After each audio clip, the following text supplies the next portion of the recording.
Bienvenue sur DMG TV, les histoires mystiques. Tu es nouveau sur la chaîne, n'oublie pas de t'abonner, de laisser un commentaire, de liker et de partager. Tu veux raconter une histoire, il y a un numéro à l'écran sur le plus 237 655 81 90 17. Envoie ton histoire et on va jouer ici sur Facebook, YouTube et TikTok. On poste plusieurs histoires tous les jours sur YouTube.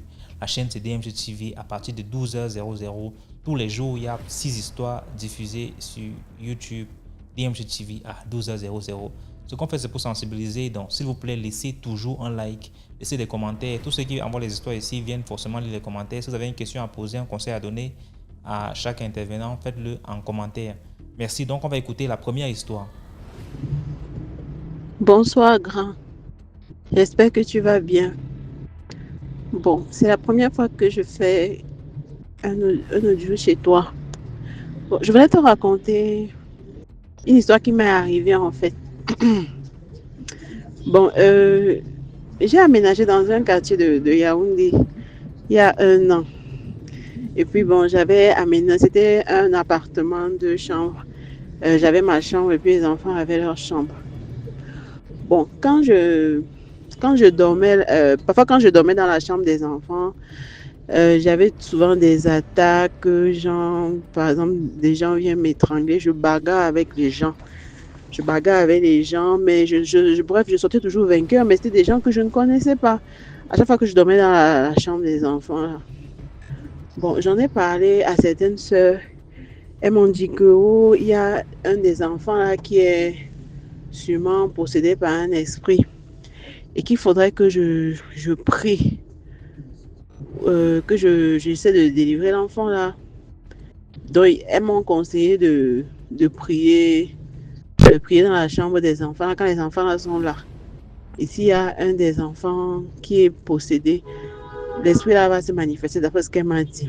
Bon, j'ai commencé à faire ça. Bon, je faisais ça et puis je dormais encore dans dans la chambre des enfants. Bon, il faut savoir que c'était un lit en étage, donc je dormais sur la partie en bas. Quand je dors sur la partie en bas, je bagarre toujours avec les gens que je ne connais pas. Bon, quelques temps après, j'ai déménagé. Quelques mois après, j'ai déménagé. Je me suis rapprochée de mon travail. Donc, je suis dans un autre quartier, bien sûr, on a déménagé tout le mobilier et tout. Quand on est là où j'avais aménagé, il y avait d'abord tout le mobilier là-bas, un nouveau mobilier. Donc, ce qui fait que mon mobilier, dont les lits, tout ça, j'ai laissé d'abord dans la véranda. J'ai laissé d'abord dans la véranda. Comme ça, quand j'aurai le temps, je vais placer mes choses un peu à gauche, à droite. Ce que je ne veux pas, je vais vendre. Bon, maintenant alors, comme les enfants, dans leur chambre, il y avait toujours un simple lit. Je me suis dit qu'il faut que je remette leur lit en étage, là, comme ça, ils auront plus d'espace. Bon, j'ai appelé le menuisier, il a monté le lit là, il l'a mis là-bas. Bon, les enfants après sont partis en congé de Noël chez leur grand-mère. Un jour aussi, j'ai décidé que bon, je vais dormir encore dans la chambre des enfants, juste comme ça, parce que bon, parfois, ça m'arrive de dormir dans la chambre des enfants. Je dors on avait à monter le lit en étage, là. Je dors dans le lit en étage. Je fais encore les rêves où je bagarre avec les gens. Je fais les rêves où je vois des choses par rapport à mes enfants, par rapport à la famille et tout. J'ai dit, ok, comment ça dit que mais quand je dormais sur le lit simple là, quand on n'avait pas encore mis le lit en étage, je ne faisais pas de rêve. Quand je dors dans ma chambre, je n'ai pas de rêve. Mais quand on a monté le lit en étage là, les rêves ont recommencé. Les rêves ont recommencé. Il faut savoir que c'est un lit que j'avais acheté il y a 1 an quand je venais d'aménager dans le premier appartement à 2 chambres là. Donc, le lit là était avec moi, ça faisait 1 an.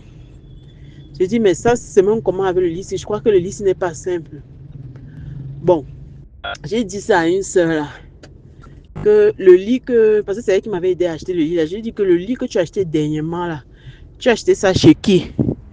Elle me dit chez tel.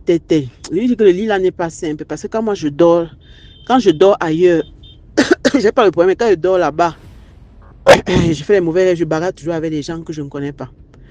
Elle m'a dit qu'on va aller voir un prophète là. Bon, j'ai expliqué la situation au prophète. Le prophète m'a dit que le bois avec lequel on a fait le lit là, c'est un bois utilisé dans la sorcellerie. Ce qui fait que quand on a coupé, on n'a pas tenu compte de ce genre de choses. Ce qui fait que donc maintenant les gens là, quand quelqu'un dort là, ils essaient d'entrer en contact avec la personne.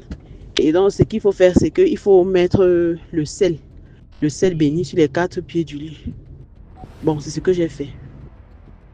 Bon, c'est pour dire que franchement, vraiment on achète les mobiliers ici dehors. On ne connaît même pas ce qu'on a fait avec, d'où ça vient et tout ça. Parce qu'il y avait même une fille que je connaissais, elle achetait un lit à la brocante et puis chaque nuit, elle voyait toujours une vieille blanche là regarder. Donc elle s'est débarrassée du lit là. Donc vraiment, essayons toujours de purifier ce qu'on met chez nous. Merci pour tout ce que tu fais et à bientôt. Merci beaucoup pour l'histoire. Maintenant, on va écouter la deuxième histoire. Bonjour DMG. Bonjour la communauté DMG. Publier, liker, partager. J'avais une camarade en 2012. Elle vivait à Douala, mais moi je vis à Yaoundé. Dans son contrat familial, il fallait qu'elle arrive à Yaoundé, elle prenne son bac. Après son bac, elle partait vivre en Allemagne chez son oncle pour qu'elle ait les papiers allemands. Maintenant, elle arrive à Yaoundé. Nous fréquentons l'établissement Montesquieu. On fréquentait Montesquieu. Maintenant, un jour, on rentre de l'école, on traverse pour aller vers l'escalier Bocada. On rencontre son oncle qu'elle a laissé à Douala. Peut-être un mois, elle rencontre son oncle, elle dit bonjour tonton. Son oncle fait d'abord mine de ne même pas la connaître. Elle s'identifie, son oncle dit comment tu vas, Elle est d'abord surprise par ses actions. Mais son oncle lui donne 2000. Vous savez, quand on rentre de l'école, on faisait premier, on rentre de l'école. Quand il a donné 2000, on est venu saluer son oncle. Hey, c'est moi sa personne ici à l'école. Comment tu donnes 2000? Vous croyez qu'il devait me donner, mais là, les 2000, moi, j'ai mis le cœur dedans. Maintenant, on rentre à la maison normalement. À 19h, je suis avec le répétiteur. Je suis avec le répétiteur, elle m'appelle, elle me dit que son oncle est mort. Celui qu'on a vu aujourd'hui est mort il y a 2 semaines. Et que, même mon répétiteur commence à paniquer on a vu que j'ai vu quelqu'un qui était mort aujourd'hui. J'ai dit oui. Je me dis que je vois que là, on finit la séance. Maintenant, entre-temps, on faisait premier C à l'époque. Dès que l'année passe, elle échoue d'abord la première année. La deuxième année, elle échoue premier C. La troisième année, elle part en premier D. Sans dire, j'allais comprendre que c'est Missy. Parce que la première année, quand on fréquentait, c'est comme si on avait pris son cerveau. La quatrième année, elle vit même Anna. Comme ça. Maintenant, quand elle vit Anna, en octobre, là, c'est là où son résultat sort qu'elle a passé le probatoire D. Mais elle ne savait pas. Donc elle a fait 4 ans en premier, elle passe au probatoire. Maintenant, elle revit maintenant en D. Elle passe son bac. Maintenant, dans les délivrances, on se rend compte que c'est sa copine avec qui elle était à Douala. Comme elle se l'avance, elle vivait ensemble. C'est sa copine qui l'avait envoûtée pour qu'elle ne réussisse pas dans sa vie. Actuellement, elle a un problème qu'elle n'est pas dans une relation. Une belle fille, une belle fille, mais elle n'est pas dans une vraie relation. Tout le monde qui vient, elle n'est même pas que un homme l'attire ou l'excite, elle a sa qualité. Elle veut une bonne relation, mais ça ne donne pas. Je me dis aussi qu'elle a les couches de nuit. Parce que le dehors ne joue pas. Et je veux conseiller aux gens que quand vous avez des projets, ne dites même pas à quelqu'un, ni à vos amis, ni à qui que ce soit. Vous ne connaissez pas la mentalité ou le cœur des gens. Tu peux te lever, tu dis que c'est mon ami. Tu ne connais pas son identité spirituelle. C'est lui qui a anéanti ton étoile. Actuellement, Dieu l'a fait grâce. Dès qu'elle est repartie en terminale D, elle a eu le concours. Maintenant, elle est professeure là-bas au nord. Merci de m'avoir écouté. Au revoir la communauté. Merci beaucoup pour l'histoire. Maintenant, on va écouter la troisième histoire. Bonjour DNG, partagez, likez mon histoire, mes histoires. Je suis encore là pour une autre histoire. Celle-ci, c'est chez moi dans mon foyer. Bon, à cette époque, j'étais en couple avec un homme de l'Ouest Cameroun, donc les Bamileke. On était en couple, donc le père de mon dernier fils là. On était en couple, on vivait ensemble déjà longtemps. Longtemps. Donc, moi, j'avais envoyé mon fils chez ma mère pour vivre avec ses frères parce qu'on ne voulait pas les séparer. Donc, on vivait à deux. Ils se débrouillent. Bon, vous connaissez, ils ont toujours à faire, toujours à faire. Même s'il a un salaire, que c'est un fonctionnaire, mais il a toujours quelque chose à faire après son travail de fonctionnaire. Donc, c'était donc tout le temps comme ça. Dès qu'il sort de son service, il passe se battre un peu comme ça. Ça faisait un peu, il rentrait tard, il rentrait tard. C'est comme ça, donc, comme moi j'étais femme au foyer, je ne travaillais pas. Mais je croyais beaucoup en Dieu. C'est comme ça, en 13, je décide de partir à la veillée de prière. Je pense que beaucoup de gens connaissent là-bas, vers l'aéroport de Simalène, là-bas. Tout le monde connaît l'endroit que on fait les veillées de prière là-bas. Beaucoup de personnes pensent parce que comme il y a quand même les étrangers, les gens qui ne sont pas du Cameroun, il y a un lieu de prière ici au Cameroun. Pardon, je n'ai pas fait ma veillée de prière. Je dors le lendemain en partant que j'avais demandé du travail à la prière que je voulais faire, que j'avais fait, c'était pour demander le travail et la stabilité dans mon couple. En fait, j'avais prié que je veux voir si j'ai un problème dans ma vie, je veux le travail, je veux voir un miracle. Bon, j'avais dit que je veux voir un miracle dans ma vie, mais c'était comme moi, de mon côté, c'était pour le travail. Et un esprit m'a dit, tu dois donc prier telle prière pendant un mois. Donc, tu vas casser ça tel jour. Et ça devait tomber, donc, un mois là tombait un 15. Et le 15, ça tombait le 15 août. Ça tombait le 15 août, le jour de fête. Donc, j'ai jeûné comme ça pendant 30 jours. Donc, en journée, la nuit, je mange. Pendant ces 30 jours, je priais, je jeûnais. C'est comme ça. C'est comme ça, donc, vers la fin de ma prière, là, le jour de la fin de ma prière, j'étais tout joyeuse que j'ai cassé tout mon jeûne. J'ai bien prié. Au moins, ce serait, il peut encore faire ce que je veux. C'est comme ça que j'ai pris je me suis bien apprêtée, j'ai pris mes pieds, je suis partie chez ma mère. J'ai passé toute la journée là-bas parce que ça tombe aussi un jour d'anniversaire de une de mes petites sœurs. Je suis partie là-bas, ils ont préparé, on a fait la fête. Après, j'ai pris mes autres frères et sœurs qui sont un peu grands. On est sortis, on est parti en boîte, un petit boîte qui chauffe dans le petit village là, un petit cru, parce que moi j'aime les crus comme ça. En ville, chaque jour, on voit les mêmes choses. Donc, au village, on attend les fêtes pour bien fêter. On est parti là-bas. C'est comme ça là-bas, je suis toujours, je marche pieds nus. Donc, je prends mes babouches, j'arrête à main.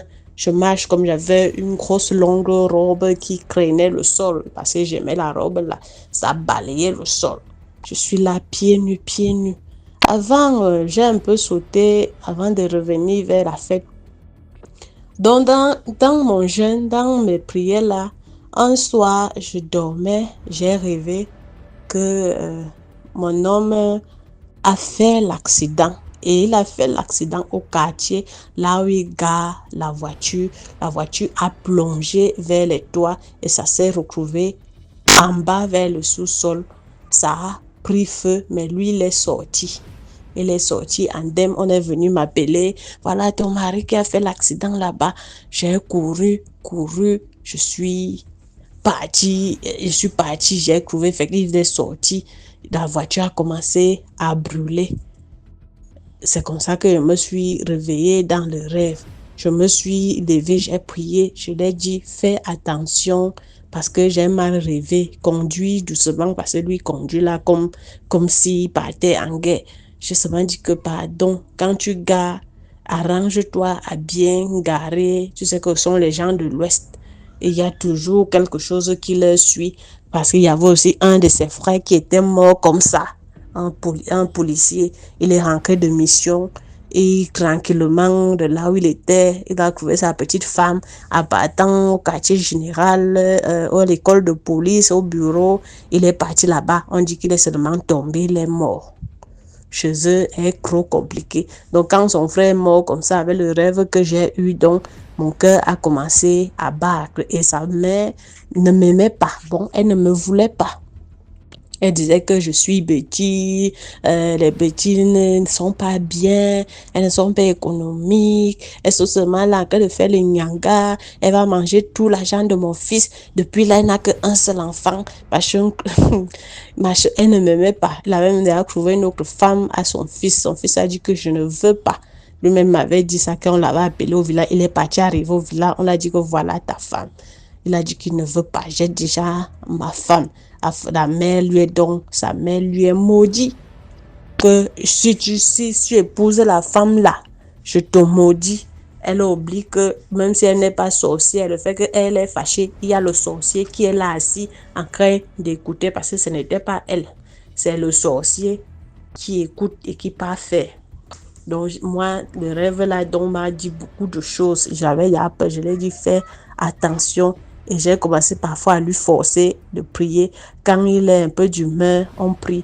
Quand il n'est pas d'humeur, je lui laisse dormir. Mais j'arrête même sa main dans le sommeil. Je prie parce que mes prières étaient longues. Et c'était quand je veux prier minuit. Oui, donc lui ne pouvait plus être là en train de m'attendre. Ou quand je prie, lui doit avoir le journal. Donc je préférais donc ne pas lui déranger.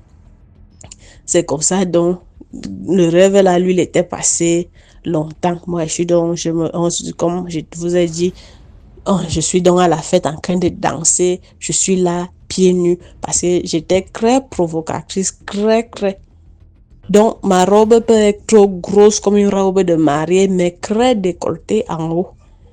Très décolletée, donc le genre que parce que je vous dis, j'ai vite accouché, mais j'ai tous mes formes, tout jusqu'à partout. Tous mes formes sont un collage jusqu'à vers les seins. Donc, et je joue toujours de ça. À cette époque-là, je jouais encore de ça que comme quelqu'un qui n'avait pas même un seul enfant. Donc, j'aimais donc ça toujours. Donc, ma robe peut être grosse, mais décolletée, très décolletée en haut. C'est comme ça. C'est là en train de balayer la cour, mais je suis pieds nus. Encore on me dit que je marche même pieds nus. Pourquoi? Parce que chez nous, c'est pas bien aussi. Parfois, ça présente, ça montre, ça veut parler du deuil parfois. Je dis que je suis en train de marcher pieds nus. J'ai fait quoi? C'est comme ça. Vers 22h là. Il m'appelle. Tu es où? Je dis que je suis encore chez ma mère. Il faut alors rentrer. La maison s'est brûlée. Comme lui, il avait toujours les choses quand il fait les blagues, ça fait même pas rire. Il me dit ça comme ça là. Donc, j'ai aussi banalisé que la maison est en train de brûler. Depuis quand? Toi-même, tu es où? Parce que je ne l'ai pas laissé sortir. Il a dit qu'il va rester à la maison. Comment il me dit que la maison est en train de brûler? Peut-être qu'il veut que je rentre. Et moi, j'avais déjà bien bu. C'est comme ça, donc, moi, je continue même à faire ma fête, mais toujours pieds nus. C'est comme ça que j'étais déjà sous, même que j'ai vomi, même avant de prendre le taxi. Mes frères sont partis me laisser jusqu'à que j'ai pris le taxi. Je suis arrivée chez moi. Je trouve la maison est dans le noir, fermée. J'ai pensé que il m'a fermé la porte. Il est sorti, il m'a fermé la porte. Donc, je n'ai même pas pensé. Je me suis couchée là au balcon, tranquillement. C'est comme ça que une de mes voisines me trouve. Ils viennent me porter, ils disent qu'ils pensaient que j'étais là morte. Vous savez, quand quelqu'un est sous et dort au sommeil, là, que tu ne connais même pas qu'on te porte. Ils me portent, ils m'amènent chez eux. Je dors bien jusqu'à me réveiller. Toi, tu dors comme ça là. Ta maison est finie de brûler. J'ai dit que ma maison a fini de brûler. Comment? Je sors effectivement. La maison a fini. J'ouvre comme ça. Il n'était même pas là. Quand il revient là, il ouvre. La maison est calcinée. Il dit que calcinée. Le frigo, la cuisine. On dit qu'on avait vite fait sortir la bouteille à gaz. Ce n'était pas la bouteille à gaz. Le lit, donc comme c'était un gros matelas, le matelas.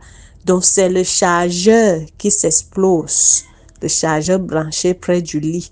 Les étincelles partent sur le gras et ça commence à brûler. Ça, tellement que l'épaisseur du matelas était grand, ça a brûlé, ça a pris la maison, ça a escaladé, la penderie, c'est parti à la cuisine, c'est parti au salon, c'est parti partout, comme si ça marchait.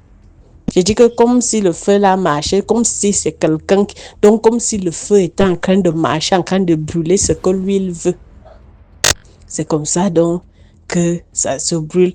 Ils ont enlevé la bouteille à gaz, ils ont enlevé, la télé était à calciner, le demi-matelas, donc ils ont vite enlevé le matelas parce que c'était encore bien gros. Donc ça, toute la maison se brûle, mais le niveau que le matelas s'est brûlé, c'est à la fin de l'histoire que vous allez comprendre même pourquoi le matelas s'est brûlé là. On a sauvé le demi-matelas là. C'était presque la moitié c'était même un petit truc qui s'est seulement brûlé parce qu'on s'est bien couché là à deux avant de payer un autre matelas. Maison est calcinée. Elle me dit qu'on fait un déménage, mais je n'ai pas l'argent. Elle dit qu'on déménage pour partir où? Merci Seigneur, Dieu m'a montré. On va faire la propreté. C'est comme ça que mes voisines commencent à m'aider. On finit encore de peindre tout. On finit d'arranger tout. Grâce à Dieu. La télé, on a acheté notre télé. J'ai fini de laver la penderie parce que c'était avec le bois bibinga. La penderie était un vrai bois. Ça s'est brûlé, mais ça a seulement noirci. Donc ça a brûlé, mais ça ne... le genre de bois qui donne le charbon, ça met long. Ça a fini, mais ça n'a pas touché. Le lit là-bas, c'est même chose, ça pèse. Donc ça a brûlé, mais ça n'a rien brûlé. On a continué là, on a peint la maison. Avant, quand on faisait la propreté, donc, c'est comme ça une maison avec les carreaux. Je suis en train de... Vous connaissez que tout le monde, quand vous habitez quelque part, l'intérieur du lit, c'est toujours notre magasin. C'est toujours le magasin. C'est comme ça que j'enlève, donc je profite donc de faire tout le ménage, même en bas du lit. Je suis en train de faire le ménage. Comme c'était il y a presque les 17 heures.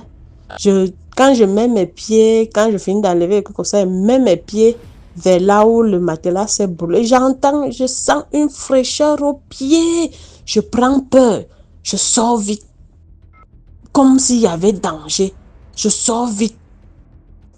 Je reste comme ça. Parce qu'on nous avait coupé le courant vu que ils pensaient que c'était le courant comme c'était l'étincelle de feu.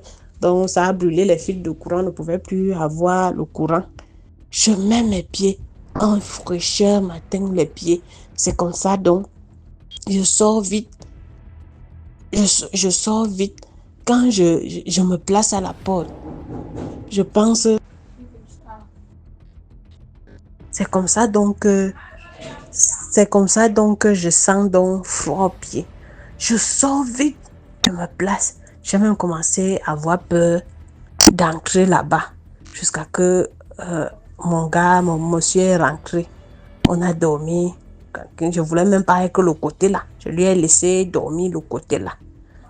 Le lendemain, j'ai donc pris courage. Je soulève donc le cruc. Je me place. Qu'est-ce que je vois? Un tas de terre. Je dis comme une tombe. Comme la tombe, comme tombe du village là en terre. Je regarde. Je dis que ça c'est encore quoi? C'est quoi comme ça? J'appelle le fils du bailleur, comme le bailleur n'était pas là. Je lui dis viens voir. La terre s'y sort d'où? Voici des carreaux ici. Ça, c'est quelle terre? Toi-même, regarde comment c'est comme la tombe. Je regarde le mur s'il y a la souris. Si je dis qu'au concours de la souris, la terre rouge, je dis comme au village. La terre rouge. Je dis au fils du bailleur que, pardon, on enlève. On finit d'enlever, il dit que même pas un crou. Le carreau propre, j'ai fini même de laver, Nya.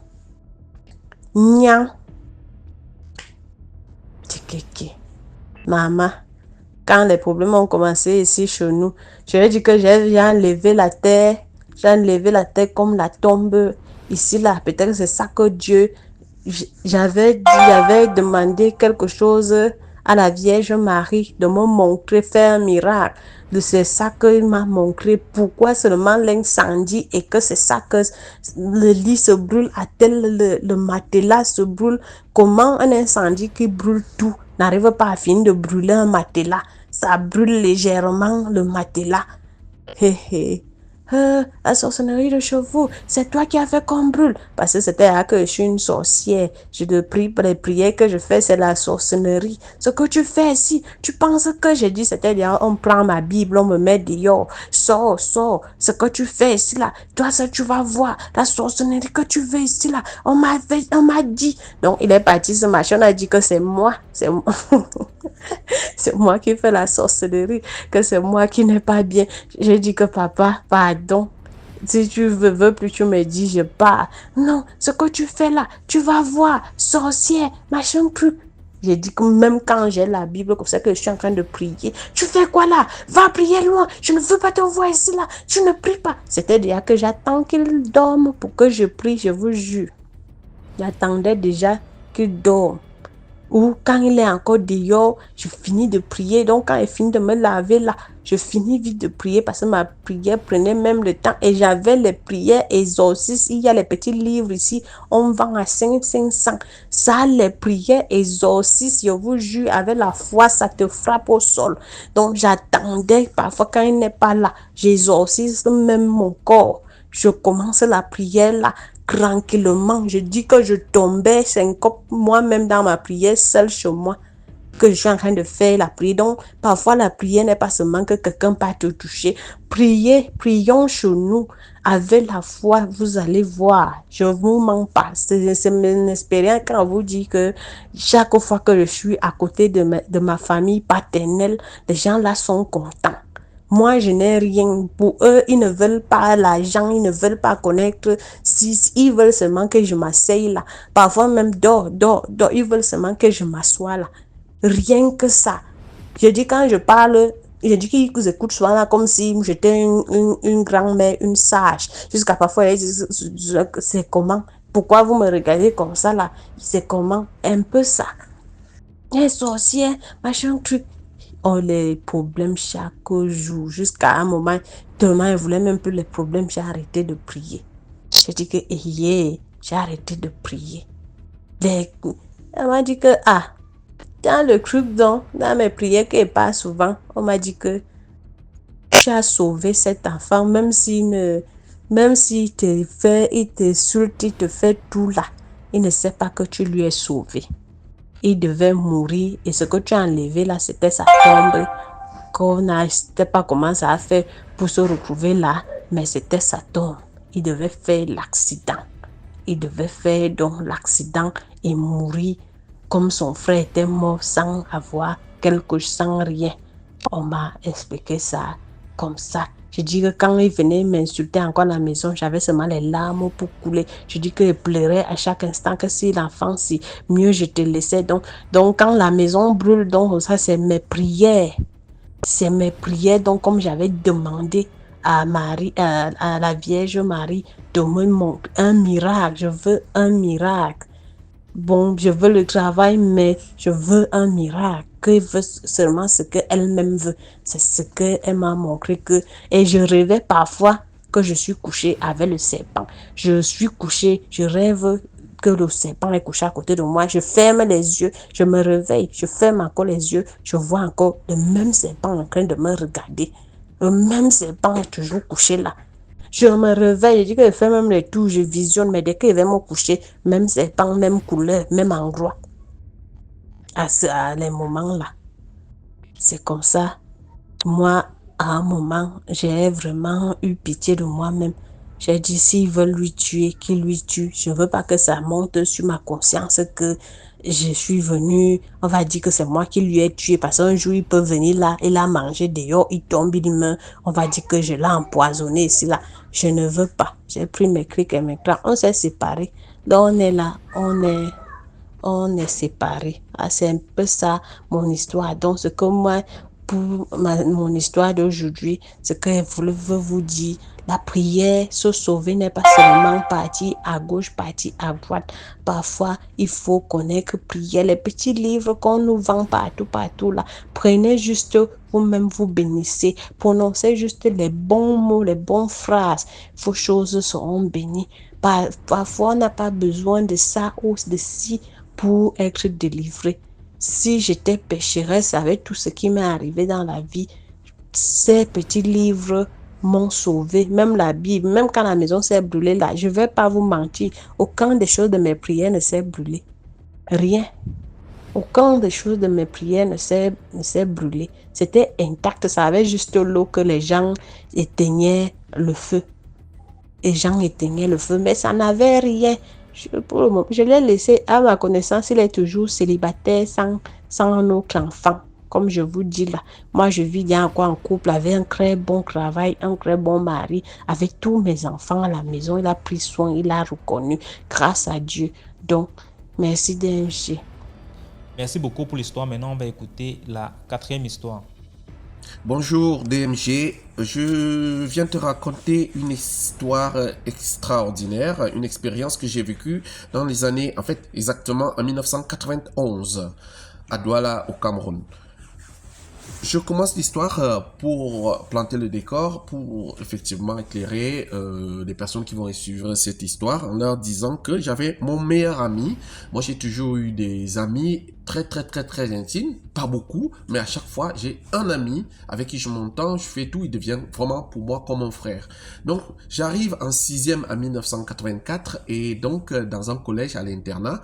Et cet ami-là, je l'ai connu là-bas, donc on est devenus amis, on a passé les années ensemble comme des frères, vraiment on faisait tout ensemble, partout où tu le voyais, tu me voyais, on confondait même nos noms. Et donc cet ami, on a passé la 6e jusqu'en 3e ensemble, classe par classe, et arrivé en classe de 3e, lui, il ne reviendra pas parce qu'on passait les vacances chez nos parents et quand on revenait, on constatait qui avait été de retour ou pas. Et donc, cette année-là, quand moi je rentre en seconde, en classe de seconde, je constate qu'il n'est pas revenu. Bon, on était petits, on ne pouvait pas téléphoner, ça n'existait pas à l'époque, écrire à qui, et on ne pensait même pas à prendre les contacts, les adresses de nos parents. Bref, je l'ai perdu comme ça. Donc, je passe la classe de seconde à cet internat sans lui. Et en fin d'année de seconde, on me renvoie du collège pour une sordide histoire familiale. Bref, c'est une autre histoire, mais elle n'est pas mystique, c'est là. Donc, je pars de cet internat qui était pas très loin de Yaoundé, hein, aux environs de Makak, dans un internat vraiment éloigné de tout.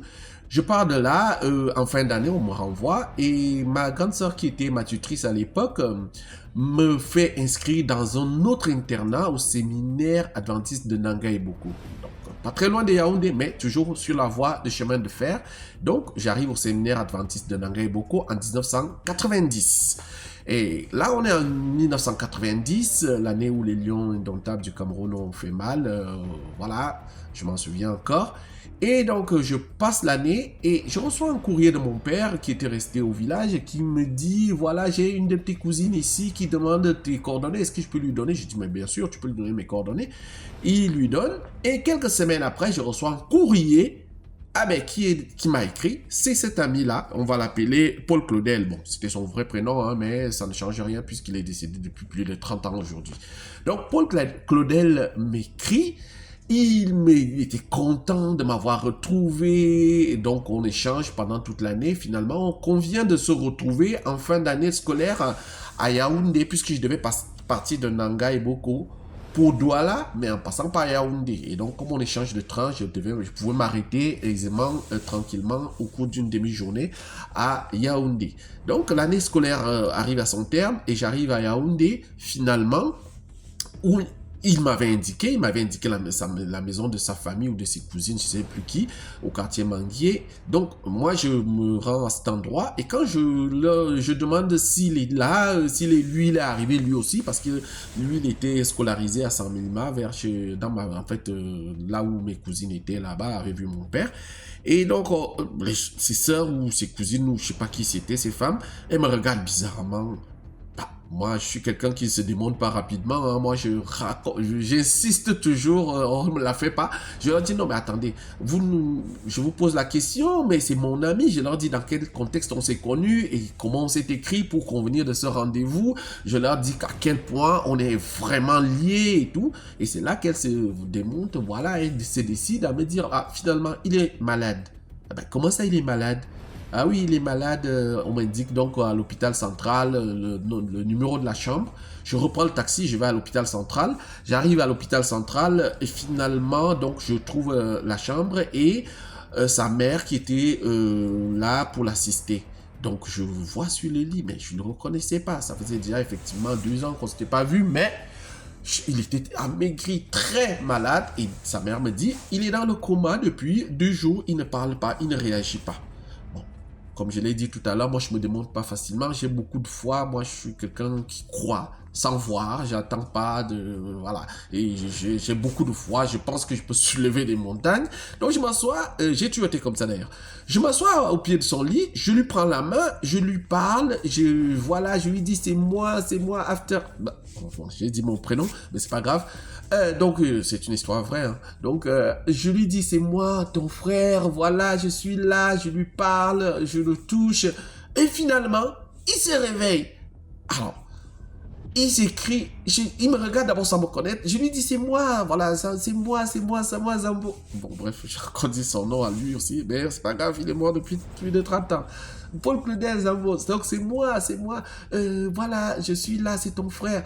Et donc il me reconnaît. Alors, il n'a presque rien dit, il s'est écrié juste, bon, dans notre langue, comme il était bêtis comme moi, after this, bon, ok, il se met à dire mon nom, et donc là, finalement, quand il a fini de dire mon nom, il a dit à sa mère, c'est mon frère, il s'est d'expliquer, puis finalement, il retombe dans les pommes, pouf, il a fait ça pendant, je crois, 2 minutes seulement. Je réessaye, croyant que je vais peut-être le tirer d'affaire et tout ça, mais bon, rien, ça n'a pas donné. Et finalement, je suis reparti à Douala, dépité. J'arrive donc pendant les grandes vacances, je passais les grandes vacances comme ça. À la rentrée scolaire, au lieu de repartir en anglais beaucoup, mais finalement, je retourne à notre premier collège parce que là-bas, moi, j'avais déjà des activités. Je jouais au balafon, je jouais du piano, j'aimais bien, je connaissais tout le monde. J'étais plus à l'aise là-bas qu'au séminaire adventiste où c'était un peu plus froid, un peu.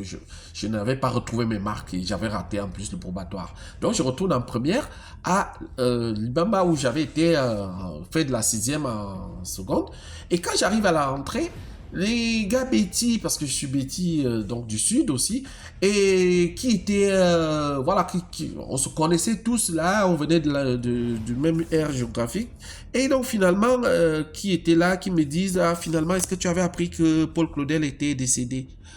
Ah bon, j'étais pas trop choqué parce que quelque part, vu l'état dans lequel je l'avais vu, il n'était plus très bien, et finalement, bon, l'année passe. En fin d'année, ce collège-là avait pour habitude donc de nous laisser, on appelait ça période bloquée. En fin d'année, on a presque fini l'année, on attend juste la date des examens pour aller composer. Donc moi j'attendais et donc on nous laisse repartir soit chez nous ou aller où on veut. Donc pendant ces 2 semaines. Et donc moi j'ai pris les 2 semaines, je suis allé chez nous à Douala. J'arrive à Douala, j'ai ma chambre, paf, je révise tous les jours. Attention, c'est là que va arriver l'expérience vraiment très bizarre. Donc moi, mon expérience extraordinaire arrive donc à ce moment-là, pendant cette période bloquée. J'étais dans ma chambre en train de réviser, dans ma chambre couché dans mon lit, la porte ouverte qui donnait sur le couloir où il y avait les chambres des enfants et de mes sœurs et tout ça. Je suis allongé en plein après-midi, 13h, soleil tapant. Je révise et quand on lit, on somnole un tout petit peu et là, paf, il y a un truc qui me prend comme un petit sommeil. J'avais vraiment pas sommeil et ça me prend. Et là, je le vois qui rentre par la porte, lui, Paul Claudel, habillé comme je le voyais sur un jean et tout ça, jean bleu. Il rentre, comme c'était un gars quand même très élégant, tel qu'il était. Il rentre, je n'ai pas peur. Il arrive, il me parle, il me dit tous les sujets qui allaient arriver à l'examen. J'ai dit tous, de l'anglais à la dissertation française, en mathématiques, en histoire, géographie, en anglais, en allemand, tout. Et je ne sais pas comment il a fait pour mettre ce truc-là dans ma tête. Il me dit donc ces sujets-là. Et aussi, il me dit, n'oublie pas de t'occuper de ma fille que j'ai laissée. Donc, et à un moment donné, paf, je prends peur, je m'éveille en sursautant que, mais j'ai vu quoi là? J'ai vu, je sais pas, mais avant je ne l'ai pas fait pendant qu'il me parlait, je sais pas comment il m'a calmé, et donc, paf, il disparaît. De cette expérience, je m'assois sur le lit et je commence à me dire, mais c'est pas normal tout ça, mais, comme je suis toujours quelqu'un qui croit et qui essaye toujours moi, je crois même en des choses bizarres. Je suis un peu artiste, hein. Je fais des chansons de musique et tout ça. Donc, je rêve. Voilà. Donc, moi, je me dis, j'ai rien à perdre. Je vais noter tout ce qu'il m'a dit comme sujet. Je le note et ensuite, je note et ensuite, je vais voir si c'est ça qui arrive. Tant mieux. C'est un peu comme Dieu, hein. Si tu crois, voilà, et que c'est bon, tu valides le truc. Mais si ce n'est pas ça, je n'ai rien perdu. C'est juste que j'ai eu foi. Donc, je crois, et ça ne me coûte rien de croire. Ça ne me coûte rien de croire. Et donc, finalement, je me souviens bien qu'il y avait un sujet, surtout le français, parce que moi, je faisais littéraire, et donc, du coup, le français, c'était le plus grand coefficient. J'ai plus étudié, donc, le sujet de français des dissertations françaises, tel qu'il me l'avait donné, la thèse, l'antithèse, et ensuite la synthèse, voilà, je prends le truc, et quand je prends le bus pour aller à Yaoundé, puisque je devais composer à Yaoundé, ce centre d'examen dépendait de Yaoundé, et donc, dans le bus, je vois un type bien habillé, qui semblait intellectuel, je me rapproche de lui, je lui dis, écoutez, si on vous donne tel sujet en dissertation française, que feriez-vous? Il me donne la thèse, moi je ferais ça, l'antithèse, et la synthèse, ça correspondait pile poil à ce que que j'avais étudié, ce que moi aussi j'avais vu. Et donc, j'arrive à Yaoundé, j'arrive en salle d'examen, premier jour, le sujet, exactement comme il me l'a donné. Deuxième jour, bref, toutes les matières étaient pile poil. J'ai eu 18 de moyenne au probatoire. Je ne sais pas, j'ai encore mon bulletin de notes, je ne croyais, moi je suis pas très très doué, hein. Moi je suis un enfant moyen, j'ai eu maximum 12, 11, mais j'ai eu de moyenne, là j'ai eu 18 de moyenne, tout ce qu'il m'avait donné était arrivé, incroyable. Donc, après, je vais passer la terminale. D'ailleurs, je vais faire terminale 3 fois avant d'avoir le bac. Ensuite, je vais à l'université. J'ai fini l'université. J'oublie même tout ce qui... J'oublie cette expérience. Je finis l'université, je travaille pour Cameroun. Après, avant, je m'envole, je viens ici en France. Et finalement, j'arrive donc ici. Et puis, ma première année, ma deuxième, il y a cela plus de 20 ans. Donc, je commence à me dire, mais tiens, cette expérience-là qui m'est arrivée, vraiment, c'est bizarre. Et puis finalement, il y avait deux choses. En dehors des notes, je parle des notes, en dehors des devoirs, des sujets d'examen qu'il m'avait donnés, qui étaient pile poil comme il fallait, il m'avait aussi dit qu'il fallait que je regarde aussi, que je m'occupe de son enfant. Et donc, non. Peut-être que le jour où j'irai au Cameroun, j'irai un peu voir cette histoire. Et donc, finalement, un jour, je vais au Cameroun, j'étais avec une de mes grandes sœurs. Et en partant de Yaoundé pour aller à Saint-Milman, mon village, je m'arrête donc à mes têtes. Son village était à ces endroits-là. Et je pose des questions pour me renseigner. Comme ça faisait déjà plus de 20 ans, ça faisait déjà très longtemps.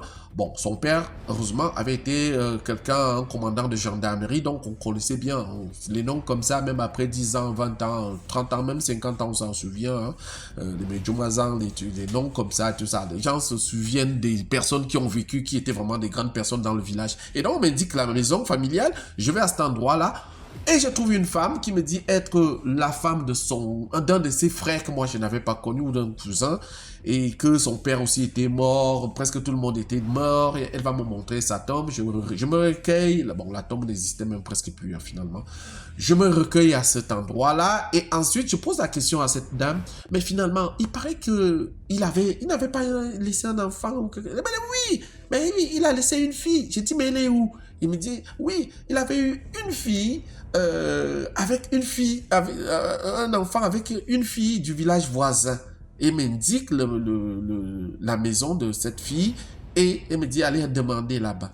Et donc, on repart avec ma soeur. J'arrive à cet endroit, je demande. On me dit, oui, l'enfant est là. Mais sauf qu'il est parti à Konolinga avec sa maman. On n'a pas trop de nouvelles. Il n'y avait même pas les portables à l'époque. Hein. Je vous parlais de l'histoire quand je viens d'arriver en France dans les années 2002. Dans les villages, il n'y avait pas de portable. On n'avait même pas de numéro à me donner. Et c'est comme ça que j'ai su qu'il avait eu une fille. Vous voyez comment vraiment cette expérience est extraordinaire. Quelqu'un que tu n'as connu qu'à l'école, étant un petit enfant, revient des morts, du pays des morts, pour venir te donner des sujets d'examen et te dire qu'il a laissé un enfant. Il me le dit, j'avais 17 ans, je repars au Cameroun, j'avais déjà plus de, je crois, peut-être 30 ans. Et finalement, je me rends compte que c'était vrai. Voilà mon expérience DMG. Bon, j'ai pas retrouvé l'enfant jusqu'à aujourd'hui, mais je ne perds pas la foi. Hein. Je continuerai à chercher. C'est certainement déjà une femme aujourd'hui avec des enfants ou des petits-enfants. Mais ça me fera plaisir de la retrouver et je me donne cette mission à condition d'être patient comme d'habitude. Merci beaucoup DMG. Likez les histoires de DMG. Elles instruisent. Et j'invite tout le monde à rester effectivement croyant et garder la foi. Bonne journée. Merci. Merci beaucoup pour l'histoire. Maintenant, on va écouter la 5e histoire. Bonjour DMG, bonjour à la grande famille, pour vos auditeurs. C'est James, de nationalité camerounaise, vivant à l'extérieur. Alors, je viens encore vous raconter une histoire aujourd'hui qui s'est déroulée au Cameroun, du côté de Tchon. C'est l'histoire d'un jeune homme qui vivait avec ses parents et sa petite famille. Alors, après son baccalauréat, il a décidé d'aller, comme toute bonne personne, se chercher. De la ville de Tchon, il se rend à Douala, où il essaie de se trouver de quoi survivre. La possibilité qui s'est présentée à lui a été la vente des bijoux. Il se lance donc dans la vente des bijoux. Je tiens à rappeler que sa table était du côté de Tradex de Coty. Pour ceux qui connaissent, il y a des vendeurs de bijoux de part et d'autre de ce côté-là. Alors, il s'est installé pendant environ 1 à 2 ans et tout se passait plutôt bien pour lui. Il a évolué au fur et à mesure. Lorsqu'il est parti, ses parents lui demandaient comment ça se passe, est-ce que le travail se passe bien, est-ce qu'il n'y a pas une opportunité peut-être pour qu'il fasse venir soit-même de ses sœurs pour se battre et tout. Bon, lui, il disait pour le moment, il n'a pas encore une stabilité profonde. Mais par contre, il vivait déjà une vie d'opulence. Il logeait dans une très belle maison. Il roulait déjà dans une voiture. Les gens se posaient des questions. Quelqu'un qui dit ne pas encore être stable a déjà une possibilité de s'offrir une voiture, de vivre dans une maison. Et assez cher, vous connaissez la ville de Douala. Alors le père, très éveillé, a décidé de faire des recherches pour voir ce qui n'allait pas spirituellement. Il a consulté donc ce qu'on appelle généralement un ganga. Et le ganga lui a fait part que son fils a des amicalités peu orthodoxes. Donc des personnes qui l'induisent en erreur et qui lui font adhérer à certaines réunions dont il ne fallait pas. Le père, pris de peur, appelle son fils et lui dit « Alors fiston, j'ai cru entendre que tu as des compagnies pas très agréables pour toi. J'aurais souhaité que tu essaies de venir pour que l'on voit spirituellement ce qu'on peut faire pour te protéger. » Le garçon a dit à son père, non, tout va bien, qui t'a raconté que j'ai des amis malsains, tout se passe bien ici, j'ai aucun problème. Et tout, le père a dit d'accord. Le père a alerté la mère a appelé le fils et lui dit, j'aurais préféré que tu viennes au village pour qu'on essaie de voir ce qui ne va pas. Alors, pour que nous essayions d'anticiper s'il y a moyen de bloquer ce qui peut se passer ou pas. Alors, le fils en question l'enfant a toujours dit à la maman, non, tout va bien. Les parents se sont dit, d'accord, faisons confiance en notre fils. Mais le père n'est pas resté indifférent. Il allait protéger ses enfants contre, contre un commerce sectaire. Ça veut dire, on ne pouvait pas les vendre dans la sorcellerie, donc il a débloqué ça spirituellement. Alors, lorsque le garçon évoluait peu à peu, il a commencé à avoir des employés qui avaient des caisses de bijoux qui vendaient un peu de partout dans la ville de Douala. Il n'était pas marié, il n'avait pas d'enfant. Je pense qu'il avait déjà 8 à 29 ans. Et il est parti à Douala lorsqu'il avait 22 ans. Donc ça faisait presque 7 années après. Il avait déjà des comptoirs de bijoux, il avait des employés, tout se passait bien.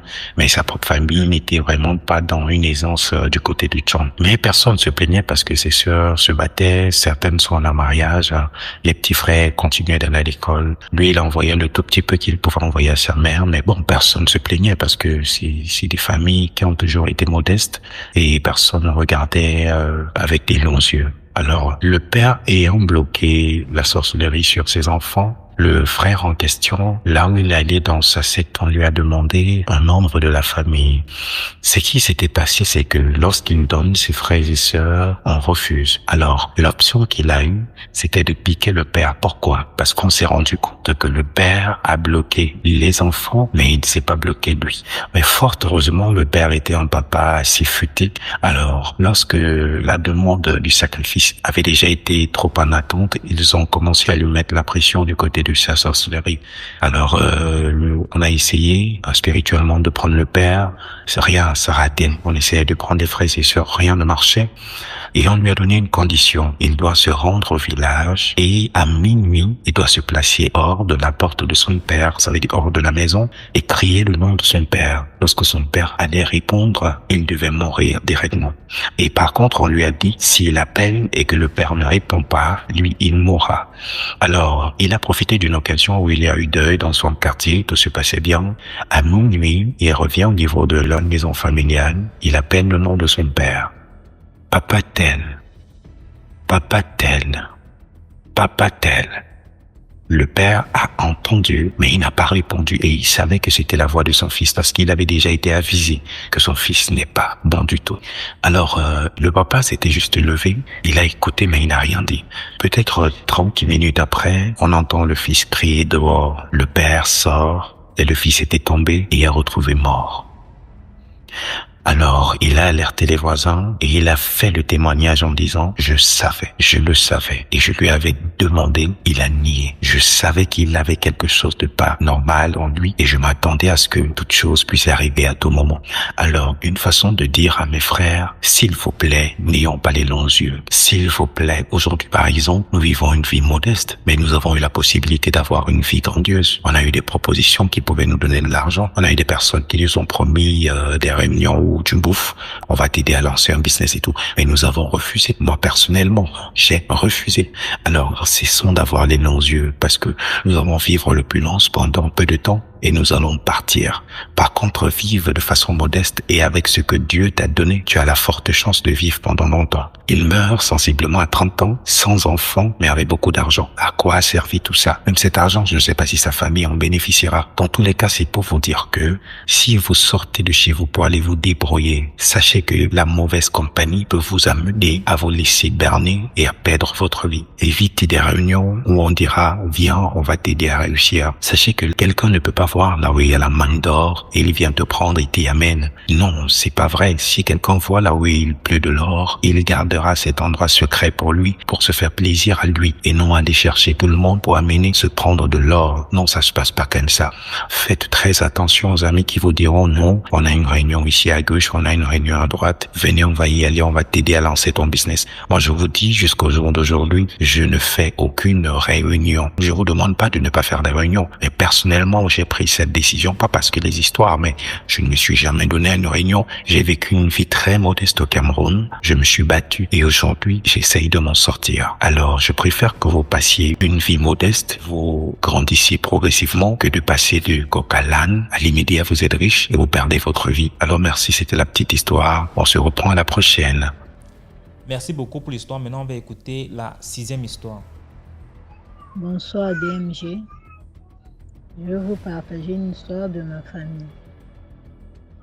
Ne me jugez pas parce que mon français, ça sera un peu comme ça.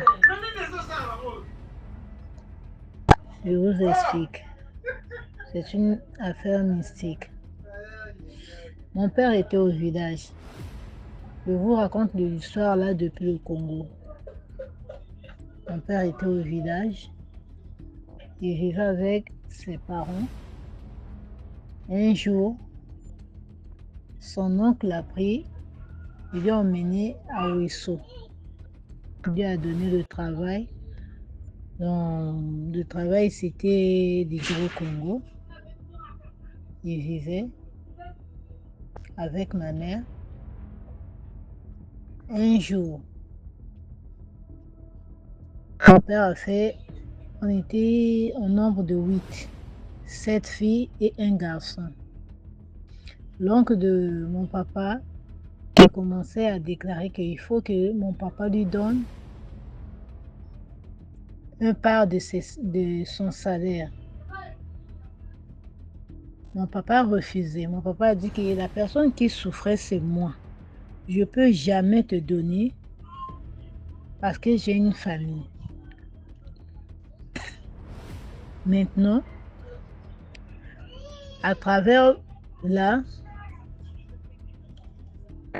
l'oncle de mon père, comme mon père avait construit une maison, l'oncle de mon père, il avait écrit des dessins devant la porte. Non, pas devant la porte, mais au coin de la porte. Un lion avec des femmes qui sont dans le village, qui ont resté, ils sont en train de causer. Une genre de ce dessin-là. Maintenant, la nuit, ce qu'il avait dessiné là, ça devient maintenant réel. Vous entendez dans la parcelle les gens qui parlent, les gens qui crient. Donc c'est comme une fête dehors. Au moment là, il n'y avait pas de courant ici à Ouisso.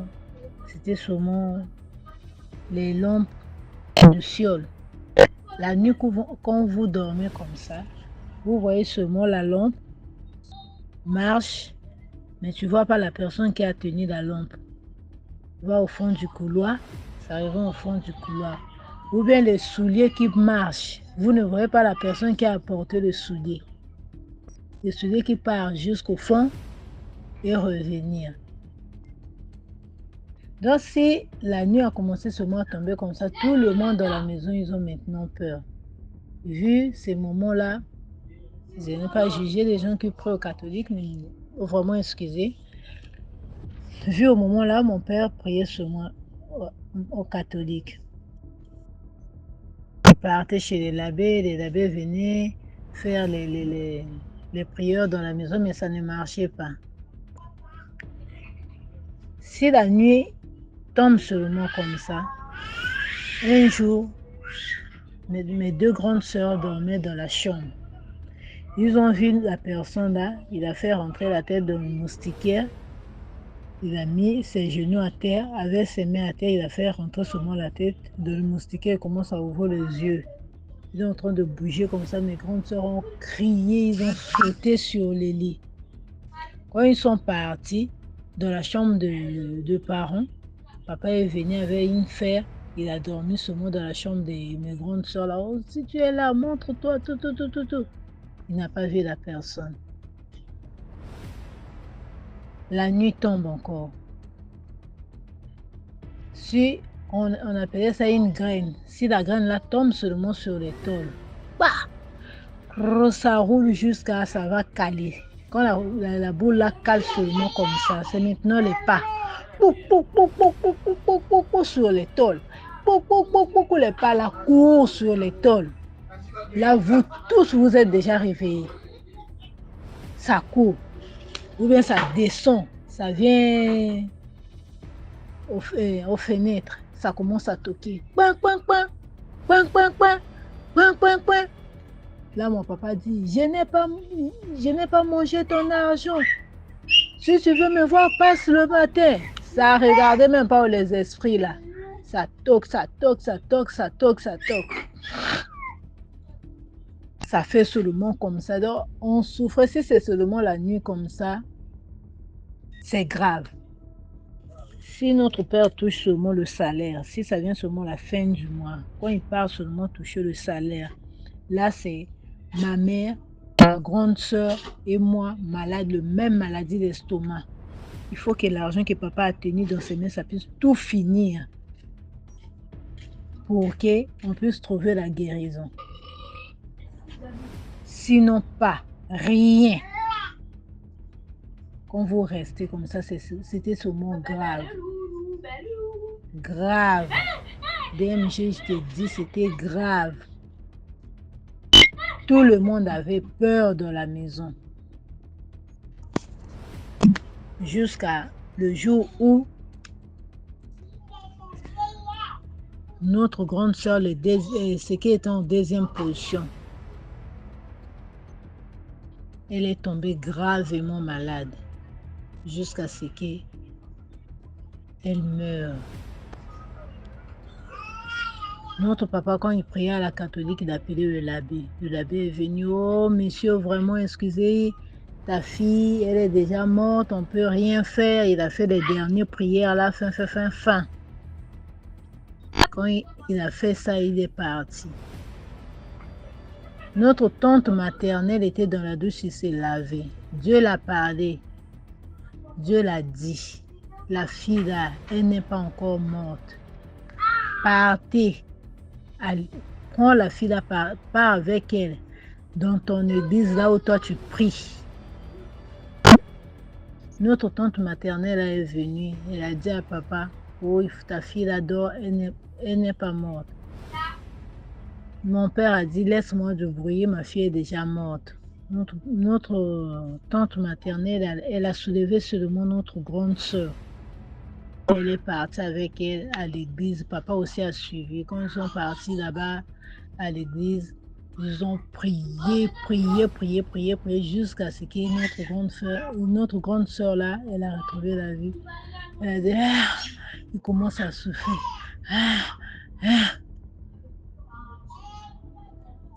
Quand elle a fait ça, notre grande soeur a commencé seulement à vivre seulement à l'église là-bas. Mais nous, ici à la maison, c'était la guerre. On ne respirait pas. Malgré qu'on n'avait nulle part pour partir seulement la maison là, on va aller où? Il n'y a pas d'autre place. On est seulement là. Jusqu'à ce que on commençait maintenant à suivre notre tante maternelle là à leur église. Moi souvent je dors à la maison. Quand je dors comme ça, je vois les gens qui viennent me prendre. Il faut qu'on part. Quand les gens là viennent avec les chaînes, ils me prennent. Je pars. Après comme ça, je me retrouve. Là je suis où? Là. J'ai déjà perdu connaissance, mais mon esprit est déjà ailleurs. Jusqu'à ce que je sous-saute comme ça, je suis à l'église. On vivait seulement comme ça, jusqu'à ce que le jour où papa a commencé à prier maintenant à l'église de notre tante maternelle, à l'église Fontecote. Et prier maintenant là-bas. Son oncle là, il vivait loin. Un jour, il a vu les gens qui passent avec les gens, des sorciers, dans la ville qu'il vivait, et il vivait dans son quartier. Il y avait des gens qui passaient avec un bébé mort. Lui, il a dit, oh, vous passez avec la nourriture seulement comme ça, vous me laissez rien. Donnez-moi mon part. Les gens là aussi, oh, c'est pas un problème, ils ont donné un morceau du bébé là à l'oncle de mon père. Quand ils ont donné, et s'il avait pris, s'il avait mangé, préparé, on ne sait pas. Ça lui a calé aux gorges. C'était grave. Il commençait maintenant à mourir. commençait à mourir. C'est pour cela ils ont pris l'oncle de notre père là, il a dit qu'il faut qu'on lui mène chez notre papa. Parce que chez nous, quand quelqu'un meurt comme ça, il peut faire passer sa mort chez une autre personne. Lui, il voulait maintenant venir laisser faire l'échange avec notre père.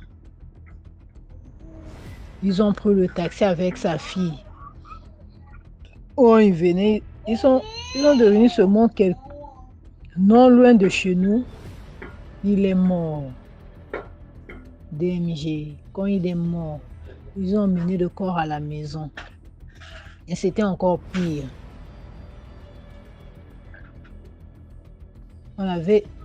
C'était encore pire.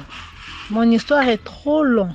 Je m'arrête d'abord là, tu écoutes d'abord. Si ça intéresse les gens, vraiment, je vais continuer. Excusez-moi pour le temps perdu, j'ai beaucoup parlé. Bye. Voilà, c'est tout pour aujourd'hui. J'espère que vous avez apprécié le programme d'aujourd'hui. On se prend demain pour 6 autres histoires mystiques. Ciao, ciao. Partagez, likez.